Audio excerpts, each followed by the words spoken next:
আনন্দনগর প্রাথমিক স্বাস্থ্য কেন্দ্রে চিকিৎসা পরিষেবা নিয়ে অসন্তুষ্ট রোগীর আত্মীয় পরিজনেরা। তাদের অভিযোগ এবং এখানে যারা চিকিৎসা নিতে আসেন তাদের অভিযোগ চিকিৎসা পরিষেবা ঠিকভাবে পাচ্ছেন না, ডাক্তার তাদের ভালো চিকিৎসা দিচ্ছেন না। অন্যদিকে দায়িত্বে থাকা নার্স এবং স্বাস্থ্য কর্মীদেরও ব্যবহার ভালো নয়। এছাড়া পরিষেবাও ঠিকভাবে দিতে চায় না বলে স্থানীয় রোগীদের কাছ থেকে জানা যায়।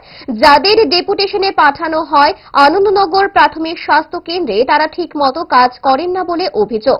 জানা যায় বেশ কিছুদিন আগে জেলা শাসক এক মিটিং করে মানুষকে সঠিকভাবে পরিষেবা না দেওয়ার অভিযোগে স্বাস্থ্য কেন্দ্রটি বন্ধ করে দেওয়ার কথা বলেন। অন্যদিকে ফার্মাসিস্ট নিবাস বর্তমান কাউন্সিলরের ভাই হওয়ার সুবাদে মর্জি মাফিক ডিউটি করে বলেও এলাকায় গুঞ্জন। পাশাপাশি ডেপুটেশনে আসা ডাক্তার স্বস্তি রঞ্জন সাহাও পরিষেবায় তেমন মনোযোগী নন বলে রোগীর আত্মীয়দের অভিযোগ। ডাক্তারে ডাক্তার দেখলো ইঞ্জেকশন নিতে দিচ্ছে। আমরা একবার গেছি খাইছি এছাড়া আমার ঘাটাই চলছে তো আমাকে আনছি করে স্যালাইন লাগাইছে, দুটো স্যালাইন দিচ্ছে, ইঞ্জেকশন আমরা কিনারে দিচ্ছে। আর তখন বেলা হয়েছে অন্যজন দিচ্ছে, কিন্তু আমার হচ্ছে না। আমি কবে তারপর সারাদিন বলে কাল কাল তারপর সারাদিন খাইছিল ঠিকই খায় না কেউ 2-2.5 বছর ধরে খায়।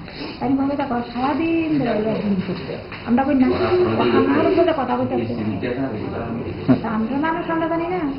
পরিষেবা মানে হাসপাতালের পরিষেবা কেমন, ভালো না খারাপ আগের থেকে?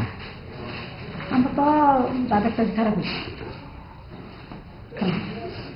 ডাক্তাররা যারা আছে ডাক্তাররা কিরকম পরিষেবা দিতেছে? আমরা তো কালকে আইসি মানে তো 8 দিন থাকলে আমি বুঝুন কিন্তু খারাপ ওষুধ তো আমরা কোনো মাথাটা ভাইতে কোনো শুরু করি তোমার হাতের কি আমরা ভাই এই যে 10টা বাজে অন্যের জন্য আমরা কি রুগীরা হাত দিয়ে দেখতে নাই 10টা বাজে কালকে বলতে সেলেন দিয়ে সারলো ইঞ্জেকশন আমি কি রুগীরা কি ছুটি দিব না ওষুধ দিব এটা তো জিজ্ঞেস না। ইচ্ছে করে ডায়েটটা ভুলে রোলটা ফুচকাটা খেতে, কিন্তু মনে রাখতে হবে 5 দশক ধরে গ্যাস অম্বল ও পেটের সমস্যার একমাত্র সমাধান গ্যাস নল।